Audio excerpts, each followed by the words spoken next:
भगवान ब्रह्मा जी जब प्रकट हुए तो उनको भी ज्ञान नहीं था। आदि गुरु तीनों लोकों के जब कमल पर बैठे तो कोई ज्ञान उनके अंदर नहीं था। बिल्कुल ध्यान से सुनो, ना सृष्टि प्रकट करने का, ना मैं ना तू, कोई ज्ञान नहीं। तब उन्होंने ज्ञान दृष्टि प्राप्त कर, मैं कौन हूं, ये कमल कौन है, मेरा उद्देश्य क्या है, मेरा कर्तव्य क्या है, इस प्रकार उनके अंदर चिंतन प्रारंभ हुआ। ये ज्ञान की प्रथम भूमिका है। जब प्रश्न उदय होता है, मैं कौन हूं, मेरा कर्तव्य क्या है, ये जगत क्या है, ये संबंध क्या है, यहीं से मार्ग निकलता है, यहीं से भगवत मार्ग प्रकट होता है। मेरा कौन है, मेरा उद्देश्य क्या है, मेरे जितने कहने वाले तो संवरण धर्मा है, फिर मेरा कौन है, मैं किस लिए आया हूं इस मृत्यु लोक में। ये जब किसी की परमार्थ यात्रा प्रारंभ होती तो इन्हीं प्रश्नों से होती है। ब्रह्मा जी के अंदर ये प्रश्न उत्पन्न हुए। उसी समय महान समुद्र से एक आवाज आई, व्यंजन का 16वां अक्षर और 21वां अक्षर, ता प त प, 3 बार, तप करो तप करो तप करो। ब्रह्मा जी ने वक्ता को चारों ओर देखने के लिए ऐसे किया तो 4 मुख हो गए। कहां से आवाज आई, पर आवाज किससे आई ये नहीं जान पाए। पर उन्होंने कहा कि मुझे आज्ञा हुई है कि तप करो, इसलिए मैं अपने मन को तपस्या में लगाता हूं। ब्रह्मा जी त्रिभुवन के सबसे बड़े तपस्वी हैं, प्रथम तपस्वी हैं। घोर तपस्या की 1000 दिव्य वर्ष पर्यंत चित्त को एकाग्र करके, प्राणों को रोक करके, मन को संयम में करके, कर्मेंद्री ज्ञानेंद्रियों को वश में करके ऐसी तपस्या की कि अमोघ ज्ञान प्रकट हो गया। 1000 दिव्य वर्ष तक मन को एकाग्र, प्राणों को रोक लिया, चित्त को एकाग्र, कर्मेंद्री और ज्ञानेंद्रियों को वश में करके 1000 दिव्य वर्ष तक तपस्या की। उनके अंदर अमोघ ज्ञान प्रकट हो गया। सब लोग अपने में दिखाई देने लगे। भगवान प्रसन्न हुए तपस्या से, तो ब्रह्मा जी की दृष्टि में दिखाई देने लगा भगवान का दिव्य धाम। तस्मै स्वलोकम भगवान सभाजितः संदर्शयामास परम नयत परम। भगवान का स्वधाम ब्रह्मा जी के दिव्य नेत्रों के सामने प्रकाशित हुआ। इससे परे कोई लोक नहीं। भगवान के धाम में न क्लेश है, न मोह है, न मृत्यु है, न भय है, न किसी भी तरह का दुख है। दुख नाम की चीज नहीं। एक बार जिसे भगवान के धाम का दर्शन हो जाता है, वो इतना महान हो जाता है कि देवता भी उसकी बार बार स्तुति करते हैं। सुरासुरार्चिता। भगवान के धाम में न रजोगुण है, न तमोगुण है, न मिला हुआ सतोगुण है, न काल का प्रवेश है, न माया ही कदम रख सकती। फिर माया के बाल बच्चे काम क्रोध आदि तो प्रवेश ही कैसे कर सकते हैं। देखा भगवान ब्रह्मा जी ने कि दिव्य पार्षदों से सुरक्षित है भगवान का धाम। बड़े बड़े ऋषि मुनि देवता सब नमस्कार कर रहे हैं, धाम की तरफ सर झुका रहे हैं। अब धाम के अंदर दृष्टि प्रवेश की तो देखा उज्ज्वल आभा से महान तेजों में श्याम शरीर, शतदल कमल के समान कोमल नेत्र, पीले रंग का दिव्य बिजली जैसा पीतांबर, अंग अंग से रास रास सौंदर्य बिखर रहा है। कोमलता, सौंदर्यता, मानो मूर्तिमान होकर विराजमान हो। और ऐसे ही भगवान के सब पार्षद हैं। जैसे भगवान का स्वरूप ऐसे भगवान के पार्षद, सबकी 4-4 भुजाएं, महान तेजस्वी दिव्य अस्त्र लिए हुए भगवान के पार्षद, सब दिव्य मणि में सुवर्ण प्रभा में आभूषण धारण किए हुए तेजों में। धाम की भूमि छवि अद्भुत, कहीं मूंगे की, कहीं वैदुर्य मणि की, कहीं कमल के समान, कहीं उज्जवल स्फटिक मणि के समान, ऐसी भूमि धाम की। सबके कानों में कुंडल, मस्तक पर मुकुट, कंठ में दिव्य मालाएं, जैसे आकाश बिजली से चमक उठता है, ऐसे ब्रह्मा जी के नेत्र बड़े तेजों में हो गए। भगवान के वैकुंठ धाम का दर्शन, वैकुंठ धाम के पार्षदों का दर्शन। अब देखा कि महालक्ष्मी सुंदर रूप धारण किए हुए अपनी दासियों के साथ, विभूतियों के साथ भगवान के चरण चाप रहे हैं। भगवान की मधुर मधुर लीलाओं का गायन करते हुए भगवान के चरण चाप रहे हैं। लक्ष्मी जी उन्मत्त हो रही भगवान के चरणों के स्पर्श से और सौंदर्य से। ब्रह्मा जी ने देखा कि दिव्य लोक वैकुंठ धाम में भक्तों के रक्षक महालक्ष्मीपति, यज्ञपति, विश्वपति भगवान विराजमान है, और भगवान के एकदम नजदीक जो पार्षद है वो सुनंद, नंद, प्रबल और अरहण आदि, ये भगवान के समान बलशाली वैभव, ये मुख्य मुख्य पार्षदगण भगवान की सेवा कर रहे। कोई चमर डुला रहा है, कोई व्यजन डुला रहा है, कोई छत्र लिए, वो सब भगवान के मुख कमल की तरफ एक तक चित्तवृत्ति से देखते रहते। क्या आदेश हो, क्या इशारा हो, तत्काल सेवा हो। आंखों में लाल लाल डोरियां, बड़ी मोहक मधुर चितवन, ऐसा लगता है कि प्रभु अपने प्रेमी भक्त को अपना सर्वस्व भी दान दे देंगे। सिर पर मुकुट, कानों में कुंडल, कांधे में पीतांबर, वक्षस्थल में सुनहरी रेखा, सुंदर चार भुजाएं, और भगवान बहुमूल्य आसन पर विराजमान है। भगवान के पास पुरुष, प्रकृति, महातत्व, अहंकार, मन, 10 इंद्रियां, शब्दादि 5 तन्मात्राएं, पंच महाभूत, ये 25 शक्तियां मूर्तिमान होकर हाथ जोड़े खड़ी है। उसी मन से संपूर्ण सृष्टि का मन बनता है, उन्हीं 10 इंद्रियों से संपूर्ण सृष्टि को इंद्रियां मिलती हैं। ये मूर्तिमान वैकुंठ में भगवान के सामने हाथ जोड़कर खड़े। पुरुष, प्रकृति, महातत्व, अहंकार, मन, 10 इंद्रियां, 5 शब्द तन्मात्राएं, शब्द, स्पर्श, रूप, रस, गंध और पंच महाभूत, ये 25 शक्तियां मूर्तिमान होकर भगवान वैकुंठनाथ के पास आसपास हाथ जोड़े खड़ी हैं। समग्र ऐश्वर्य, समग्र धर्म, कीर्ति, श्री, ज्ञान, वैराग्य, ये 6 नित्य सिद्ध रूप धारण किए हुए भगवान के सामने हाथ जोड़े खड़े हैं। ज्ञान, वैराग्य, कीर्ति, श्री, धर्म, ऐश्वर्य, ये सब मूर्तिमान होकर सर्वेश्वर भगवान आनंदमय स्वरूप में छके हुए विराजमान है। ब्रह्मा जी ने जे ही दर्शन किया तो रोना आ गया, हृदय लबालब आनंद से भर गया, आंखों से अश्रु चलने लगे, शरीर पुलकित हो गया, नेत्रों से प्रेमाश्रुधारा बहने लगी। ब्रह्मा जी ने भगवान के उन चरण कमलों में जो परमहंसों की निवृत्ति मार्ग से प्राप्त हो सकते हैं, सिर झुकाकर प्रणाम किया। ब्रह्मा जी प्यारे अपने आराध्य देव भगवान वैकुंठनाथ के प्रेम में इतने आनंद निमग्न है कि अब कुछ होश ही नहीं है। विचार करके देखो कि शिव श्रीपति यद्यपि ललचाही, मन प्रवेश तिन्हों को नहीं। यहां वैकुंठनाथ के दर्शन से हालत ब्रह्मा जी की हो रही है, और शिव श्रीपति वैकुंठनाथ यद्यपि ललचाही, जहां गलबहियां दिए हमारे प्रिया प्रीतम वृंदावन नवनिवृत्त निकुंज में, वहां क्या दशा होती होगी प्रेमी की। ब्रह्मा जी की दशा है, कोई सुध रही, आंखों से अश्रुधारा बह रही, हृदय आनंद से लबालब भर गया। ये केवल ध्यान ही नहीं है, यह साक्षात्कार है। भगवान बहुत प्रसन्न मुद्रा में ब्रह्मा जी का हाथ पकड़ा, ये केवल ध्यान नहीं, हाथ पकड़ा और मंद मुस्कान से अलंकृत वाणी में कहा, ब्रह्मा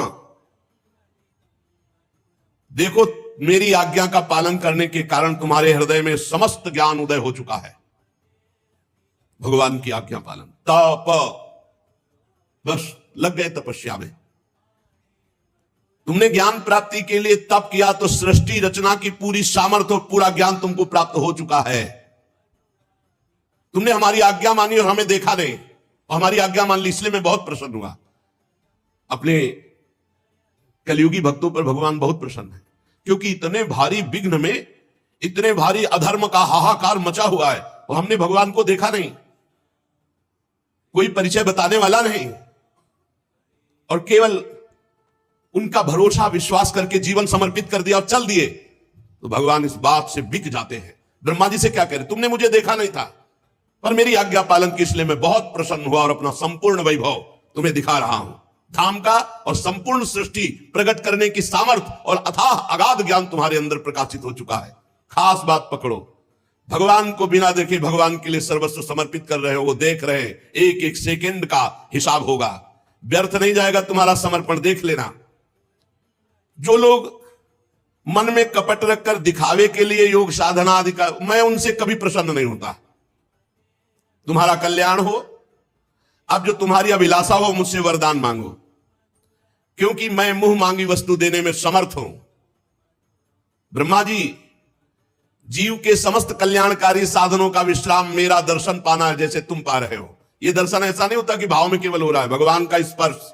भगवान ने हाथ पकड़ा ब्रह्मा जी का, भक्तजन स्पर्श करते हैं, भक्तजन गले लगते हैं। तुम्हारी जो इच्छा थी सूने जल में की किसकी वाणी थी? वो मेरी थी, मैंने कहा था। तुमने आज्ञा का पालन किया, इसलिए मेरे इस दिव्य लोक का तुम्हें दर्शन हुआ, जो बड़ा ही दुर्लभ है। तपस्या मेरा ही स्वरूप है। तपस्या से दुर्लंघ शक्ति हृदय में जागृत हो जाती है। ब्रह्मा जी ने कहा, भगवान आप समस्त प्राणियों के अंतःकरण में साक्षी रूप से विराजमान रहते हैं। भगवान कहां रहते हैं? सबके अंतःकरण में विराजमान है। सबके, जहां मन बुद्धि चित्त अहंकार है वहीं विराजमान है। चित्त में भगवान विराजमान है, चित्त में भगवान वासुदेव का स्थान है। हे भगवान आप सबके अंतःकरण, बताओ इतने नजदीक हैं और फिर भी दुर्लभ है उनका दर्शन, क्योंकि हम बहिर्मुख होकर बाहर चित्त वृत्ति दिए हैं। यह ज्ञान आपसे ही हमें प्राप्त हुआ है कि मैंने अंतःकरण में आपका साक्षात्कार किया। नाथ आपने कहा कि वरदान मांगो, तो मैं आपकी कृपा से आपके निर्गुण रूप और सगुण रूप दोनों का ज्ञान तो पहले ही प्राप्त कर चुका हूं। स्वामी आपकी आज्ञा कभी व्यर्थ नहीं होती। ये जगत की उत्पत्ति, पालन, संहार, ये आपकी एक क्रीड़ा है। मैं मर्म जानना चाहता हूं कि आप कैसे जगत को प्रकट करते हैं, कैसे पालन करते हैं और कैसे इसका विनाश करते हैं। जब आप नाटक में देखते हो नट कलाकार जादूगर अपने को कई हिस्सों में काटता है, तो आप तालियां बजाते हो कि रोते हो बैठ के? जब अपने वो जन को काटता है, कपड़ा डाल दिया, गांव में देखा है आपने? हमने तो देखा था बचपन में, ऐसे एक आदमी को लिटा दिया और कपड़ा डाल दिया और ऐसे ऐसे करके 5-6 टुकड़े कर दिए अलग अलग, सब तालियां बजा रहे हैं, क्योंकि सबको पता है सही नहीं है। ये उसके मंत्र का जादू है जो हमारी आंखों में जो चाहता है वो दिखवाता है। ऐसे किया, रुपए की गड्डी, इतना बड़ा सामर्थ्यशाली होता तो 2-2 रुपए मांगते थोड़ी घूमता है। ये आंख बांध करके एक छोटा जादूगर हमारे सामने भ्रम पैदा कर सकता है कि जादूगरों के बाप है भगवान। इंद्रजाल कितना बड़ा, अपने आप से अपने आप में अपने आप का सृजन करता है, अपने आप का पालन करता है। जो इस रहस्य को जानते हैं उनको तो ब्रह्मा जी भी कहते हैं मैं रहस्य जानना चाहता हूं। भगवान आपकी आज्ञा है कि मैं सजग होकर सृष्टि रचना करूं और रचना के अभिमान में ना बनूं। तो प्रभु ऐसा कैसे हो सकता है? कर्तव्य भाव आ ही सकता है। नाथ आपने वरदान मांगने की बात कही, तो मुझे वो ज्ञान दीजिए जिससे मैं सृष्टि रचूं और उसके कर्ता भाव में ना हूं, कभी अभिमान ना हो जाए। सावधानी पूर्वक केवल आपकी आज्ञा का पालन करूं। बहुत सुंदर भगवान ने ज्ञान दिया है, अगर समझ जाओगे तो आप भी निहाल हो जाओगे। बहुत बड़ा नहीं है, 4 श्लोक में ज्ञान दिया है, और उसे पकड़ लेना। भगवान कह रहे हैं ज्ञानम परमम गुह्यम में यद विज्ञान समन्वितम सरहस्यम तदंगम च गृहाण गदितम मया। ब्रह्मा जी तुम मेरे भक्त हो, मेरी आज्ञा का पालन करते हो, इसलिए मैं अत्यंत गोपनीय अपने स्वरूप का ज्ञान मैं तुम्हें दे रहा हूं, तुम इसे ग्रहण करो। यह ज्ञान बड़ा गोपनीय है, मेरी कृपा से ही केवल ज्ञान होता है, पढ़ने लिखने से नहीं होता, किसी साधना से नहीं होता, मेरी कृपा से होता है। अब जो ज्ञान दे रहे हैं उसे सुन लो, इसे बैठा लेना। गुरु कृपा से बचपन में जब चले थे उसी समय ये बात बैठ गई थी दिमाग में। तो उसकी शुरुआत जैसे बच्चा थे उसी भाव से हुई थी। कुत्ते को देखते थे इसमें भगवान है, कुत्ता भगवान कैसे हो सकता है यार? ऊपर का खोल कुत्ता है, अंदर तो भगवान है ना। इसमें ऐसे शुरू किए थे। नजदीक आएगा तो डंडा तो मारेंगे, तो डंडे में भी तो भगवान है। बहुत लड़ाई लड़नी पड़ी थी। अब उस समय उत्तम ज्ञान तो था, पर उसकी शुरुआत बड़ा, उस शुरुआत में ही बड़ा आनंद प्रारंभ होने लगा था। ब्रह्मा जी को भगवान कहे अहमेवा समेवाग्रे नान्यद यत् सद सत्परम पश्चादहम यदि तच्च यो वशिष्येत सोष्टम्यहम ऋतेर्थम यत् प्रतीयेत न प्रतीयेत चात्मनि तद्विद्यादात्मनो मायाम यथा भासो यथा तमः यथा महन्ति भूतानि भूतेषु चावचेष्वनु प्रविष्टान्य प्रविष्टानि तथा तेषु न तेष्वहम् एतावदेव जिज्ञासं तत्व जिज्ञासुनात्मनः अन्वय व्यतिरेकाभ्याम यत् स्यात् सर्वत्र सर्वदा एतन्मतं समातिष्ठ परमेण समाधिना भवान कल्प विकल्पेषु न विनुहति करहिचित। भाव सुनो, ब्रह्मा जी, जब तुम भी पैदा नहीं हुए थे तो केवल मैं ही था। सृष्टि के पूर्व में केवल मैं ही मैं में कुछ नहीं जुड़ा था, केवल मैं। मेरे अतिरिक्त ना स्थूल था, ना सूक्ष्म था, ना कारण था, ना अज्ञान था, ना माया, कुछ नहीं, मैं ही मैं। जब सृष्टि नहीं रहेगी तो मैं ही मैं। जब सृष्टि नहीं थी पूर्व में तो मैं ही मैं, और जब सृष्टि ये नहीं रहेगी तो मैं ही मैं। तो बीच में जो कुछ प्रतीत हो रहा है वो मैं ही मैं, दूसरा कुछ नहीं। मत्ता परतरम नान्यत किंचिदस्ति धनंजय, हे धनंजय मेरे सिवा कुछ नहीं, मैं ही मैं हूं। बस इसी का अनुभव करना है। बड़ा आनंद, प्रारंभ में ही बड़ा आनंद, भगवान ही भगवान, सब में बार बार अनुभव करना, सब में भगवान। जो सृष्टि के बाद कुछ बचेगा वो मैं। ब्रह्मा वास्तव में ना होने पर भी जो कुछ ये दिखाई दे रहा है ना, ये नेत्र दोष है।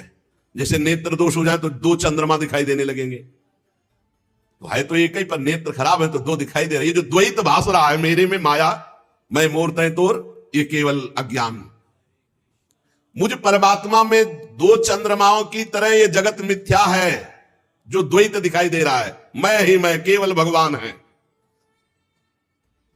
मैं सब में विराजमान हूं, पर मेरी माया के कारण मैं नहीं दिखाई देता और सब कुछ दिखाई देता है।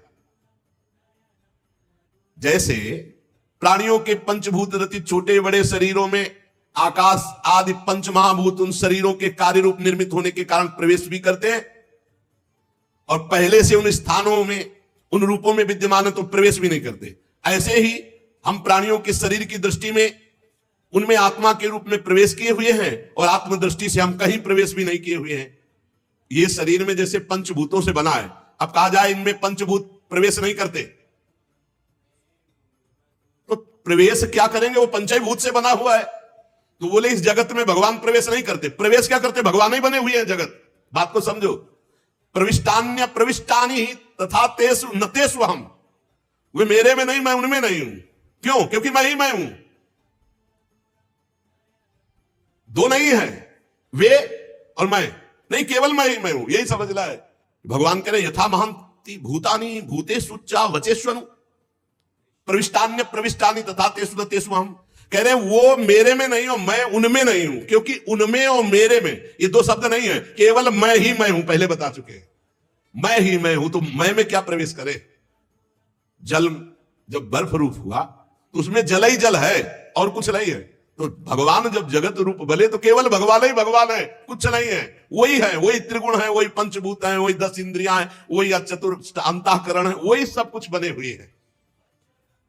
हो गया ज्ञान, इसी से जीवन मुक्त हो जाता है। ये अनुभव की बात है। ये अनुभव में पूरा जीवन लगता है, पूरा जीवन भगवान ही भगवान, भगवान ही। मुक्त हो गए, कुछ नहीं है, केवल भगवान। एक भगवान अनेक रूपों में, अनेक को एक में समेट ले, वही साधना। भगवान ने क्या किया? एको हम बहुत श्यामा, एक से बहुत रूपों में हो जाए। तुम्हें क्या करना है? बहुत रूपों को एक में समेट दो, बस सवाल हल। जीवन मुक्त परम धाम पहुंच गए। इससे पिंड नहीं छूट रहा। यही बहुत बड़ा रोग है, शरीर राग। ब्रह्मा जी समझ पाए मेरे अतिरिक्त कुछ नहीं है। बड़े लीला बिहारी हैं, सब रूपों में भगवान है, पर ऐसे ऐसे उनके रूप है कि मानना ही नहीं पड़, ये भगवान कैसे हो सकते हैं? नहीं, वही सब है। और यही जान गया सो महात्मा, समहात्मा सुदुर्लभा, वासुदेवा सर्वमिति समहात्मा सुदुर्लभा। ये भगवान नहीं है, भगवान नहीं है, ये निषेध पद्धति। दो प्रकार से जाना जाता है, व्यतिरेक और अन्वय। अन्वय व्यतिरेकाभ्याम यत् स्यात् सर्वत्र सर्वदा। पहले क्या करे कि नहीं में आवे, ये नहीं, ये नहीं। परिवार माया मोह, रुपया पैसा, ये सब माया मोह भगवान का। हटते हटते जब भगवान में चित्तवृत्ति तन्मय हुई, फिर सर्वम खलमिदम ब्रह्म सिद्धांत चलता है। ब्रह्म सत्यम, ये जगन मिथ्या, ये झूठा है, ये सत्य नहीं। और है सत्य, पर सवाल हल करना है। तो ब्रह्म सत्यम जगन मिथ्या। और जब सत्य चिंतन में पहुंचे तो बोले सर्वम खलविदम ब्रह्म, सब कुछ ब्रह्म ही है। भगवान ही भगवान सदा सर्वत्र सब रूपों में है। जिसको ज्ञान प्राप्त करना है तो इससे बढ़कर कोई ज्ञान नहीं है। भगवान ही पूर्णता, सच्ची मानिए, बड़ी पूर्णता है। गंगा की रेती में पद्मासन लगा करके जब यही बात का चिंतन होता है ना, रोमांच होता है। कई कई घंटे शांत। गंगा एकदम ब्रह्म स्वरूप है, ब्रह्म द्रव कहा ही गया है गंगा जी को। बहुत विशुद्ध ज्ञान की प्राप्ति गंगा जी से, गंगा जी से परम आसक्ति। गंगा जी का किनारा छोड़कर हमको कहीं कोई तीर्थ जाना या कहीं कोई कुछ अच्छा नहीं लगता था। बस जीवन में अगर हमारे कहीं कुछ तीर्थ स्थान में तो सब गंगा जी के किनारे। चित्रकूट इसलिए गए क्योंकि वृंदावन वहीं से, काशी से चित्रकूट और चित्रकूट से वृंदावन, लेकिन कहीं और नहीं, कहीं नहीं गए विश्व में, बस वही गंगा का किनारा। बस यही लगता था पूर्णता है।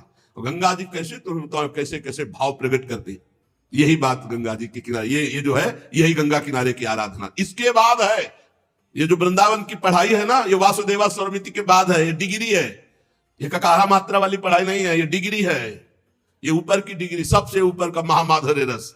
श्री जी बड़ी कृपालु है कि अपने अधमों को ऐसे महारस में निमग्न करने का अवसर दिया। अगर इतना जान लोगे तो ब्रह्मा जी तुम्हें मोह नहीं होगा। इतना जान लो कि मैं ही मैं, भगवान ही भगवान है, मोह नहीं होगा। बस ये जानना है, अंदर व्यवहार नहीं करना, व्यवहार नहीं करना, जानना, दृष्टि रखना, व्यवहार नहीं करना। अज्ञानी जो होते हैं ना, वो व्यवहार में उतर जाते हैं तो भ्रष्ट हो जाते हैं, उनको बोध नहीं हो पाता। जैसा व्यवहार वैसे ही करना है, लेकिन दृष्टि सब में रख ली, एक ही परमात्मा। ये तो माया का नाटक हो रहा है, एक ही परमात्मा। स्वांग जैसा है वैसा, पिता हो तो पिता का स्वांग करो, पुत्र हो तो पुत्र का, शिष्य तो शिष्य, गुरु तो गुरु, जो स्वांग मिला वैसे ही करो, लेकिन है वही, बस ये दृष्टि रखना है। व्यवहार में नहीं, व्यवहार में उतारना मूर्खता होती है, वो ज्ञान नहीं होता व्यवहार में उतारना। जैसे विद्या विनय संपन्न ब्राह्मणे गविहस्तनी स्वनिचय सुपाकेचा पंडिता समदर्शिना। विद्या विनय संपन्न ब्रह्म ऋषि में, चांडाल में, कुत्ते में, हाथी में, गाय में एक ही दृष्टि रखनी है कि सब में परमात्मा है, तो व्यवहार नहीं करना। व्यवहार में अलग अलग होता है, कई बार चर्चा हुई, व्यवहार में भेद दृष्टि रहती है। जो कहते हैं कि अरे वो तो ज्ञानी नहीं, वो भेद दृष्टि रखते, तो वो मूर्ख है जो इस बात को नहीं समझता। सम दृष्टि दर्शन करनी होगी, सम वर्तन नहीं करना, सम व्यवहार नहीं हो सकता, नहीं हो सकता, बिल्कुल नहीं हो सकता। एक घर ही में देख लो, बेटी है, बहन है, माता है, ये स्त्री शरीर है, तीनों में भगवत बुद्धि रखनी, लेकिन व्यवहार में एक परम पवित्र बेटी है, एक परम पवित्र बहन है, और एक अर्धांगिनी है, और एक माँ है, तो व्यवहार में भेद हो जाएगा। चारों के व्यवहार अलग अलग होंगे, लेकिन ब्रह्म चारों में एक ही विराजमान है, तो व्यवहार दृष्टि अलग अलग रहे। एक गुरुजी ने यही सुनाया शिष्य को, सब में भगवान है, क्योंकि शास्त्र का ये सबसे बड़ा ज्ञान है। अब एक हाथी, पागल हाथी चला रहा था, मावत अंकुश से उसको वश में कर रहा था, वश में नहीं होता, चिल्लाया बाबा जी भाग, मेरा हाथी पागल मार डालेगा। सब में भगवान है, गुरुजी ने कहा है, जय भगवान। हाथी आया, उठा के पटक दिया ऐसे, सब चुन। अब वो लद के गए गुरुजी के पास, उनका क्या हो गया बेटा? बोले दुर्दशा। बोले तो किसी ने रोका नहीं? बोले नहीं, रोक तो रहा था, महावत जो है बहुत दूरी से चिल्ला रहा था, बाबा जी भागना, मेरा हाथी पागल है। तो बोले हाथी में भगवान देखा, महावत में नहीं देखा। महावत में नहीं, महावत चिल्ला रहा था कि भगवान वही भी तो है, चिल्ला रहे थे भाग दूरी, हाथी पागल। तो ऐसी मूर्खता न करे, सब में भगवान है, पे व्यवहार में भेद रखना है, व्यवहार में भेद रखना है। सब में भगवान है, व्यवहार में भेद रखना है, दृष्टि सम रखनी। सम दृष्टि की बात आई, समवर्तन की बात नहीं, सम दर्शन करने की बात आई। भगवान श्री सुखदेव जी कहते हैं, परीक्षित, लोक पितामह ब्रह्मा जी को इस प्रकार उपदेश दे करके तत्काल धाम, पार्षद, भगवान सब अंतर्ध्यान हो गए, कुछ नहीं। अभी तक भगवान का स्पर्श कर रहे थे, भगवान से वार्ता हो रही थी। ऐसे ही होता है, ब्रह्मा जी बार बार प्रयास करने लगे, न वो रूप, न वो धाम, न वो पार्षद। भगवान ने हटा लिया अपने आप को, तब अंजलि बांधकर पुनः उसी धाम और भगवान को प्रणाम किया, और जैसी सृष्टि पूर्व में रचना की थी, वो पूरी कला उनके हृदय में आ गई। धर्मपति प्रजापति ब्रह्मा जी ने सारी जनता को प्रकट करने के लिए भगवान की आराधना की थी। देवर्षि नारद जी मायापति भगवान के माया का तत्व जानने की इच्छा से बड़े सौम्य होकर ब्रह्मा जी से ये वार्ता कई से चल रही। श्री सुखदेव जी सुना रहे परीक्षित जी को, और सूत जी सुना रहे शौनक जी को, और भगवान ब्रह्मा जी सुना रहे हैं देवर्षि नारद जी को। ब्रह्मा जी और भी प्रसन्न हुए, और फिर देवर्षि नारद जी को 10 लक्षण वाले इस महामहिम भागवत पुराण का उपदेश किया। श्री सुखदेव जी महाराज कह रहे, परीक्षित, इस भागवत पुराण में सर्ग, विसर्ग, स्थान, पोषण, ऊति, मनवंतर, ईशानुकथा, निरोध, मुक्ति और आश्रय, इन 10 का वर्णन किया गया है। इनमें जो 10वां आश्रय तत्व है, इसी का ठीक ठीक निश्चय करने के लिए ऊपर के 9 का वर्णन किया गया है। ये 10वीं बात आ जाए तो मुक्त हो जाए, आश्रय, मैं भगवान के आश्रय में प्रियाजू के आश्रय हूं। अरे यहां तक कह दिया हरिराम व्यास जी ने कि काहू के बल भजन को, कोई भजन बल रखता है, कोई जितेंद्रिय आदि सदाचार व्रत, लेकिन हम तो कुंवर के भरोसे में हैं, सोवत पांव पसार। काहू के बल भजन को, काहू के आचार, व्यास भरोसे कुंवर के सोवत पांव पसार। इसका भी ठीक ठीक चिंतन हुआ आश्रय तत्व का। बस हमें लगता है कि पूर्व से ही ज्ञान का मार्ग तो था, लेकिन आश्रय तत्व पर बहुत जोर था, इसीलिए भक्ति का ये रंग आया या आना था तो आश्रय तत्व पर जोर दिया था प्रारंभ में ही। और इस आश्रय तत्व पर ये जो ठीक ठीक बात कही जा रही कि ठीक ठीक इस आश्रय तत्व को समझने के लिए ही ये 9 ऊपर का वर्णन किया गया है आश्रय तत्व ही। फिर नवधा भक्ति की नवम भक्ति पर दृष्टि गई, आत्मसमर्पण। आश्रय, आत्मसमर्पण, सर्वत्र भगवान, 3 बातों को बहुत गंगा किनारे मनन होता। उसी का भाव कहीं ना कहीं अंदर हृदय में था, तो कैसा होगा वृंदावन, ये प्रकट हुआ, लाश दिखाई, महादेव जी ने कहा चलो जहां का है वही भेज देते हैं, बड़े कृपालु। अब वर्णन करते हैं कि सर्ग विसर्ग स्थान पोषण उति मनवंतरी शानु कथा निरोध मुक्ति और आश्रय, ये किसे कहते हैं? तो जो वेद हैं उनका तात्पर्य है ठीक ठीक आश्रय तत्व में स्थित करना। जितने शास्त्र हैं वो घुमाकर आश्रय तत्व में स्थित करते हैं। कोई आत्माश्रित है, आत्मस्वरूप में स्थित, कोई भगवदाश्रित है, पर आश्रय तत्व ही है। महात्माओं ने इसका अनुभव किया है। जब ईश्वर की प्रेरणा से गुणों में क्षोभ होता है, उसका रूपांतरण होता है, आकाश आदि पंचभूत शब्दादि तन्मात्रा इंद्रिया अहंकार महातत्व की उत्पत्ति होती है, इसे सर्ग कहते हैं। ये जो तत्वों की उत्पत्ति होती है इसे सर्ग कहते हैं। उस विराट पुरुष से उत्पन्न ब्रह्मा जी के द्वारा जो विभिन्न चराचर सृष्टियों का निर्माण होता है उसको विसर्ग कहते हैं। प्रतिपल नाश की ओर बढ़ने वाले सृष्टि को एक मर्यादा में स्थित रखने वाले भगवान विष्णु की जो श्रेष्ठता सिद्ध होती है उसका नाम स्थान है। सर्ग, विसर्ग, स्थान। अपने द्वारा सुरक्षित सृष्टि में भक्तों के ऊपर उनकी जो कृपा होती है भगवान की, उसका नाम है पोषण। मनवंतरों के अधिपति जो भगवत भक्ति और प्रजापालन रूप शुद्ध धर्म का अनुष्ठान करते हैं उसे मनवंतर कहते हैं। सर्ग, विसर्ग, स्थान, पोषण और मनवंतर। और फिर उति, जीवों की वे वासनाएं जो अनंत काल से दबी हुई है, वो जब उठती हैं तो ऐसे कार्य करवाती है जिससे बंधन हो जाता है, उसे ऊति नाम से कहते हैं। जीवों की वासनाओं के कारण जो होने वाले कर्म है उनको ऊति कहते हैं। भगवान के विभिन्न अवतारों के और उनके प्रेमी भक्तों की जो विविध कथाएं हैं उनको ईश कथा कहते हैं। जब भगवान योग निद्रा स्वीकार करके शयन करते हैं तब इस जीव का अपनी उपाधियों के साथ लीन हो जाना निरोध कहा जाता है। अज्ञान कल्पित कर्तृत्व भोक्तृत्व अनात्म भाव का परित्याग करके स्वरूप परमात्मा में स्थित हो जाना, इसे मुक्ति कहते हैं। और चराचर जगत की उत्पत्ति और पालन और प्रलय जिनसे होता है वो है भगवान, वो है परब्रह्म भगवान। भगवान का आश्रय ही सबकी पूर्णता है, आश्रय भगवान का। जो नेत्रादि इंद्रियों के अभिमानी दृष्टा जीव है वह इंद्रियों के अधिष्ठात्र देवता आदि सूर्य के रूप में, जो नेत्र गोलक आदि से युक्त दृष्ट देह है वही उन दोनों को अलग अलग करता है। तीनों में एक का अभाव हो जाए तो दो की उपलब्धि में भी दृश्य नहीं देखा जा सकता। नेत्र गोलक, नेत्रेंद्री और सूर्य, तीनों की उपस्थिति में ही दृश्य दिखाई देगा। एक भी का अभाव हो जाए तो दर्शन नहीं हो सकता, दृश्य नहीं दिखाई दे सकता। इसी प्रकार सबके अधिष्ठात्र भगवान है, भगवान के अभाव में कुछ नहीं है, उनका अभाव है ही नहीं। जहां देखो ता वही विराजमान है, उन्हीं का आश्रय लेना चाहिए, दूसरे का आश्रय नहीं। एकमात्र संसार से पार होने का उपाय भगवान का आश्रय है।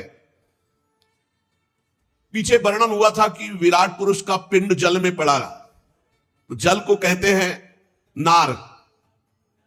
शास्त्रीय भाषा में जल का एक नाम है नार, और उसी नार में पड़े रहने के कारण 1000 वर्ष तक पड़ा रहा था, पीछे ध्यान होगा। तो इसीलिए जो उसमें चैतन्य घन परमात्मा प्रवेश किया तो उसका नाम हुआ नारायण। वो विराट पुरुष ही भगवान नारायण। नारायण भगवान की कृपा से ही द्रव्य कर्म काल स्वभाव और जीवादि की सत्ता है। नारायण भगवान के सिवा किसी का कोई अस्तित्व नहीं है, सब उन्हीं से प्रकट हुए। सब नारायण की नाभि कमल से ब्रह्मा, ब्रह्मा से सब, तो मूल सबके नारायण हुए। और नारायण में कौन प्रवेश किया था?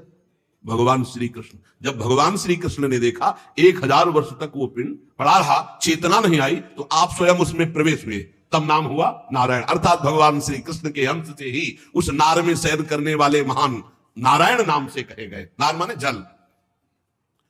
उन अद्वितीय भगवान नारायण ने योग निद्रा से जागकर जब अनेक होने की इच्छा की, तो वही अखिल ब्रह्मांड के अनंत जीवों के रूप में हो गए। वही भगवान ही भगवान है, दूसरा कोई नहीं।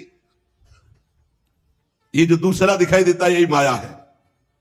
बस यही सब बातें पढ़ के सुन के मन शांत हो जाता। कहां भटकोगे, वही वही है, दूसरा कोई, शांत एकदम। तभी पहला भाव क्या आता है अपनी भक्ति में? शांत भाव। फिर दास से सख्य वात्सल्य, क्योंकि हमारे भगवान का स्वरूप क्या है? शांताकारम। तो सबसे पहला भाव उपासक का है शांत भाव। वही अपने को 3 भागों में विभक्त कर दिया, अधिदैव अध्यात्म अधिभूत। परीक्षित, सच्चिदानंद भगवान अपने आप को ही विराट रूप में और विराट रूप से अपने आप को ही इस जगत रूप में प्रकाशित कर दिया। शौनक जी ने पूछा, महाराज ये तो बात आप बताइए कि पीछे आपने एक बात कही थी वो छूट गई। आपने हम लोगों को बताया था कि विदुर जी हस्तिनापुर त्याग कर तीर्थ यात्रा के लिए गए, तो किन किन तीर्थों में गए? और सुना कि विदुर जी की उद्धव जी से वार्ता हुई थी, तो उद्धव जी तो भगवान के बड़े ज्ञानी भक्त, क्या वार्ता हुई? फिर सुना कि विदुर जी मैत्रेय जी से मिले थे, तो मैत्रेय जी तो बहुत उच्च कोटि के महापुरुष हैं, तो उनसे जरूर कोई तत्व वार्ता हुई होगी, वो हम सुनना चाहते हैं। शौनक जी ने सूत जी से प्रश्न किया। भगवान श्री सुखदेव जी ने परीक्षित जी से भी यही कहा, क्योंकि वो भी प्रश्न किए थे। जो पीछे प्रश्न किए थे उनमें बहुत से प्रश्न थे, तो उसमें यह भी प्रश्न था कि भगवान के तत्व का स्वरूप का वर्णन, भगवान के अवतारों के स्वरूप का वर्णन, भगवान एक होकर के अपनी माया को कैसे विस्तार करते हैं। तो कहा, परीक्षित जो तुमने पीछे बात पूछी थी वही पूर्व काल में घटित घटना को हम बता रहे हैं कि विदुर जी ने समस्त सुखों का त्याग कर तीर्थ यात्रा क्यों की, और मैत्रेय जी से मिले, उद्धव जी से मिले, क्या वार्ता हुई। जब यह घटना उस समय की है, सर्वेश्वर भगवान श्री कृष्ण पांडवों के दूत बनकर गए, तब उन्होंने दुर्योधन के महल में एक भी कोई वस्तु स्वीकार नहीं की, खान पान व्यवहार की, और बिना बुलाए विदुर जी के घर गए। पवित्र आत्मा विदुर जी को अपना माना प्रभु ने, और दुर्योधन ने विविध प्रकार से भगवान से कहा, बहुत सी सामग्री। आप भगवान ने कहा 2 ही भाव से भोजन पाया जाता है, तो यहां दोनों बातें नहीं, तुम में प्रीति नहीं, हम में भूख नहीं है। और उसी समय विदुर जी के घर जाके कह रहे बहुत भूख लगी है, लाओ। विदुरानी छिलका पवाती है और गूदा फेंक देती है। परीक्षित जी ने पूछा, प्रभु मैत्रेय जी तो असाधारण महापुरुष हैं, विदुर जी का समागम कहां हो गया? और मैत्रेय जी जैसे महात्मा विदुर जी जैसे प्रश्न करता तो साधु शिरोमणि बड़ा सुंदर उत्तर होगा, हम सुनना चाहते हैं। भगवान सुखदेव जी ने कहा, परीक्षित राजा धृतराष्ट्र अपने अन्यायी पुत्रों से बहुत मोहित थे, जानते थे कि अन्याय कर रहे हैं, लेकिन दस्तखत वही करते थे जो दुर्योधन कहता था। वो अपने भाई पांडु के अनाथ बालकों को लाक्षा भवन में जलाने के लिए भेज दिया था, आग लगवा दी, और भगवान की कृपा और विदुर जी की प्रवीणता से वो बच गए। फिर उनकी पुत्रवधू महाराज युधिष्ठिर की पटरानी द्रौपदी के केस घसीटता हुआ दुशासन सभा में लाता है। द्रौपदी की अश्रुधारा चल रही है, किंतु धृतराष्ट्र ने अपने कुकर्मी पुत्रों को उस समय भी नहीं डांटा, वहां भी दस्तखत। और क्या बताएं, सत्यपरायण धर्मराज युधिष्ठिर को छल पूर्वक, अन्याय पूर्वक जुए में हरा दिया गया और उन्हें वनवास दिया गया। वनवास भोगने के बाद फिर लौटकर जब आए और अपनी पैतृक संपत्ति मांगी, तो उन्होंने उनका हिस्सा देना अस्वीकार कर दिया। जब इस विषय पर भगवान श्री कृष्ण कौरवों की सभा में हित भरे सुमधुर वचन जाकर के बोले, जो भीष्म आदि को तो अमृत जैसे लगे, पर कुरुराज को वो विष जैसे लगे। फिर भी धृतराष्ट्र की बुद्धि काम नहीं की और पुत्र मोहवशात भगवान की बात नहीं मानी, क्योंकि सारे पुण्य उनके नष्ट हो चुके थे, मानते भी तो कैसे। जब विदुर जी ने देखा कि भगवान की आज्ञा का उल्लंघन हो रहा है, तो विदुर जी ने धृतराष्ट्र से कहा, जिसे विदुर नीति कहते हैं, महाराज अजात शत्रु महात्मा युधिष्ठिर को उनका हिस्सा दे दीजिए। आप असहनीय अपराध कर रहे हैं, भगवान की भी बात नहीं मान रहे, पांडव वनवास करके आए फिर भी उनका हिस्सा नहीं दे रहे। हमें बहुत डर लग रहा है कि पांडव अगर क्रोधित हो गए तो महाराज आपके वंश का विनाश हो जाएगा। ये भीम सांप की तरह सांस ले रहा है, बस भगवान की आज्ञा का इंतजार कर रहा है। इसकी फुफकार में तुम्हारे एको पुत्र नहीं बचेंगे महाराज, हम आपको बताए देते हैं। आपको पता नहीं है कि पांडवों के पक्ष में अखिल कोटि ब्रह्मांड नायक ये श्री कृष्ण है, ये परमात्मा है, ये यदुवीरों के आराध्य देव कोई मनुष्य नहीं है, ये परब्रह्म परमात्मा है। द्वारिका में विराजमान रहकर ही तुम्हें नष्ट कर सकते हैं, आने की जरूरत भी नहीं। पृथ्वी के बड़े बड़े राजा या बड़े बड़े ब्रह्म ऋषि देवता ये उसी पक्ष में रहते हैं जिस पक्ष में भगवान होते हैं। सुर नर मुनि प्रसन्नता ऊपर सोई विजयी विनयी गुण सागर तास सुजस त्रैलोक उजागर जा पर कृपा राम की होई ता पर कृपा करे सब कोई। ये जिसे तुम अपना पुत्र मानकर पाल रहे हो महाराज, जिसकी हां में हां मिला रहे हो, ये दुर्योधन मूर्तिमान दोष है, दोष। ये दोष तुम्हारे घर का नाश कर देगा। ये इतना महान दोषी है कि भगवान से भी द्वेष करता है। ये भगवान श्री कृष्ण से विमुख, श्रीहीन, अधर्माचरण करने वाला, कुल कलंक। मेरा अगर वचन आपको सुनाई दे रहा हो तो आप इस दुष्ट का तुरंत इसी समय त्याग कीजिए और हस्तिनापुर से निकलवा दीजिए। विदुर जी महान नीतिज्ञ, धर्मराज का साक्षात स्वरूप है। साधु जन भी विदुर जी का आदर करते, भगवान भी आदर करते। ये बात सुनते ही दुशासन, दुर्योधन, कर्ण, शकुन सब क्रोध से युक्त हो गए। और दुर्योधन तो बहुत ही कड़ुआ बोला, अरे इस कुटिल दासी पुत्र को यहां किसने बुलाया उपदेश देने के लिए? इसकी जान तो मत लो, लेकिन इसको तुरंत इसी समय नगर से बाहर निकाल दिया जाए। महाराज धृतराष्ट्र सुन रहे, एक भी शब्द नहीं बोले। ये बड़े भाई के सामने ऐसे कानों में विषैले शब्द, विदुर जी ने कुछ भी बुरा नहीं माना। समझ रहे थे कि भगवान इनका विनाश करवाना चाहते हैं, इसलिए ऐसी इनकी भाषा निकल रही। धृतराष्ट्र को प्रणाम किया और सामने द्वार पर धनुष बाण रख दिया और हस्तिनापुर से निकल पड़े। अब ऐसे राज्य में नहीं रहना जो भगवत विमुख, जहां से दुष्टों का बोलबाला, अधर्म का बोलबाला हो। कौरवों को विदुर जैसे महात्मा उपदेश देने वाले बड़े भाग्य से मिले थे। जे ही हस्तिनापुर से चले तो सबके पुण्य नष्ट हो गए। कौरव पक्ष के अपमान कर दिया विदुर जैसे महात्मा का। साधु अवज्ञा तुरंत भवानी कर कल्याण अखिल के हानि। विदुर जी हस्तिनापुर से चलकर भूमंडल के तीर्थों में विचरण करने लगे, जहां श्री हरि, ब्रह्मा, रुद्र आदि इन महान के द्वारा जो तीर्थ स्थापित है, उन तीर्थों में विचरण किया। जहां जहां भगवान के पवित्र वन, पर्वत, कुंज, निर्मल जल, सरोवर, उन सब में स्नान करना, वहां अनुष्ठान करना, ऐसे विदुर जी तीर्थों में विचरे। और ऐसे भेष में रहते कोई ये जान न पाए कि विदुर जी हैं। साधारण जो भोजन मिल जाए, शुद्ध वृत्ति से भूमि में शयन करना, शरीर को मलना नहीं, बस ऐसे स्नान कर लेना। और कठोर व्रतों का पालन करते हुए भारतवर्ष के प्रत्येक तीर्थों में विचरण किए। जब वे प्रभास क्षेत्र में पहुंचे तब तक भगवान श्री कृष्ण की सहायता से महाराज युधिष्ठिर सर्वनाश का खेल खेल चुके थे। कौरवों का विनाश हो चुका था और वो चक्रवर्ती सम्राट पद पर हस्तिनापुर में विराजमान हो चुके थे युधिष्ठिर जी। प्रभास क्षेत्र में जब सूचना मिली कि कौरवों का विनाश हो गया तो सरस्वती नदी के पास जाकर चुपचाप मौन होकर बैठ गए विदुर जी।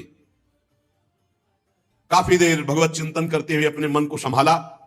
फिर वहां से त्रित, उष्णा, मनु, पृथु, अग्नि, असित, वायु, सुदास, गौ, गुह और श्राद्ध देव नाम के प्रसिद्ध 11 तीर्थों का सेवन किया, अवगाहन किया।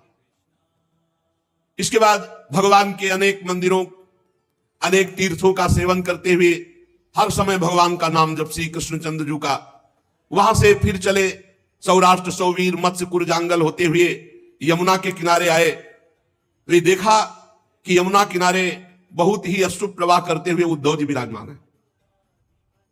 बड़ा आश्चर्य हुआ कि ऐसे बड़े महात्मा और अशुभ प्रवाह कह रहे हैं। उद्धव जी को देखा विदुर जी ने, ये भगवान के प्रख्यात सेवक, मित्र, बृहस्पति जी के शिष्य, परम ज्ञानी, शांत स्वभाव। विदुर जी नजदीक गए। जब उद्धव जी ने देखा, गाढ़ आलिंगन किया। विदुर जी ने अश्रु देख करके समझ लिया कुछ तो ऐसा है जो नहीं सुनना चाहिए। पर उद्धव जी से पूछा, उद्धव जी, पुराण पुरुष बलराम जी और भगवान सच्चिदानंद श्री कृष्ण, जिनकी नाभि कमल से ब्रह्मा जी प्रकट हुए और ब्रह्मा जी की प्रार्थना से ये प्रकट हुए, सकुशल है ना? वसुदेव जी आदि सकुशल हैं। सात्वत, वृष्णि, भोज, दासार, वंशी, यादव, उग्रसेन, ये सब सकुशल हैं। महाराज युधिष्ठिर अपनी अर्जुन और श्री कृष्ण रूपी दोनों भुजाओं की सहायता से अब न्यायपूर्वक प्रजा का पालन कर रहे हैं, सकुशल है। बोलो उद्धव जी, ये दोनों परिवार सकुशल हैं। श्री सुखदेव जी कहते हैं कि जब विदुर जी ऐसा पूछने लगे तो उद्धव जी और रोने लगे। अपने स्वामी का स्मरण आ जाने से वो कुछ भी उत्तर न दे सके। बाल्यावस्था से भगवान श्री कृष्ण में आसक्त थे उद्धव, भगवान के साथ रहे हैं, अब तो वृद्ध हो गए हैं। बाल्यावस्था से भगवान की चिंतन में, भगवान के ही गुणगान में, अब तो वृद्ध हो गए, भगवान के साथ रहते हैं। और विदुर जी के पूछने पर तो और फफक कर रोने लगे। विदुर जी का हृदय घबरा गया। उद्धव जी श्री कृष्ण के चरणारविंद मकरंद के सुधा सरोवर में बोल न सके। आनंद मगन होकर तीव्र भक्ति के द्वारा उनकी बड़ी ऊंची स्थिति, वृद्ध शरीर, शरीर में रोमांच, मुंदे हुए नेत्रों से प्रेमाश्रुधारा। विदुर जी ऐसे उद्धव जी के दर्शन करके बहुत कृतकृत्य हो रहे। कुछ समय बाद उद्धव जी बाह्य दशा को प्राप्त हुए और विदुर जी से कहने लगे, विदुर जी, जो आप पूछ रहे हो हम उन प्रभु से वंचित हो गए। भगवान श्री कृष्ण रूपी सूर्य अस्त हो गया है। विदुर जी, मैं क्या कुशल सुनाऊं, अब ये मनुष्य लोग बड़ा भागा हो गया है और यदुवंशी तो नितांत अभागे, भाग्यहीन हो गए। क्योंकि जब श्री कृष्ण के साथ रहते थे उन्होंने पहचाना ही नहीं कि परब्रह्म परमात्मा है। जिस तरह समुद्र में अमृत था पर मछलियां नहीं पहचान पाई कि समुद्र में अमृत है, ऐसे ही यदुवंशी लोग बस भगवान को एक श्रेष्ठ योगी समझते, ये नहीं समझ पाए कि सर्वात्मा भगवान है।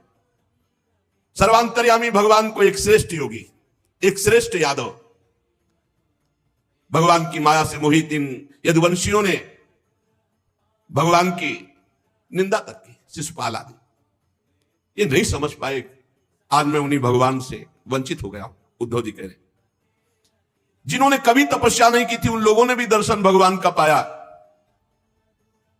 विदुर जी, आज वही त्रिभुवन मोहन रूप अंतर ध्यान हो गया है। अब भगवान प्रगट में अपने रूप को नहीं रखा, अंतर ध्यान कर लिया। मेरे नेत्र ही छिन गए और उद्धव जी रोने लगे। भगवान ने योग माया का प्रभाव दिखाने के लिए मानव लीलाओं के योग्य जो दिव्य श्री विग्रह प्रकट किया था, बड़ा ही सुंदर, बड़ा ही नयनाभिराम, महाराज वो रूप अब अंतर्धान हो चुका है। भगवान ने लीला संवरण कर ली है। धर्मराज युधिष्ठिर के राजसूय यज्ञ में जिसने भगवान के उस नयनाभिराम रूप को देखा, त्रिलोकी में सब कोई लुभायमान हो गया। उनका प्रेम पूर्ण हंसना, विनोद भरी बातें करना, लीला में देखना, महाराज चित्त को चुरा लिया। जैसे कोई कठपुतली चलाने वाले के अनुसार चलती है, वैसे ही जिसने एक बार रूप देखा वो कठपुतली बन गया उनका।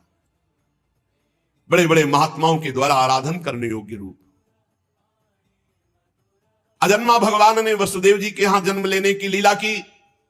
सबको अभय देने वाले होने पर भी कंस के भय से ब्रज में जाके छिपे रहना, अनंत पराक्रमी होने पर भी काल यवन के सामने मथुरापुरी को छोड़कर भागना।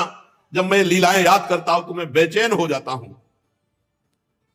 मुझे याद है जब देवकी वसुदेव की चरण वंदना करके उन्होंने कहा था, पिताजी माताजी, कंस का बड़ा भय रहने के कारण मुझे आपकी कोई सेवा न बन सके, इसलिए मेरे अपराध को क्षमा करके आप प्रसन्न हो जाएं। ये बातें जब मैं याद करता हूं तो हे विदुर जी, मेरा चित्त व्यथित हो रहा। वो परमात्मा होकर कैसे बोल रहे थे, जिन्होंने काल रूप अपनी भ्रकुटी विलास से पृथ्वी का सारा भार उतार दिया।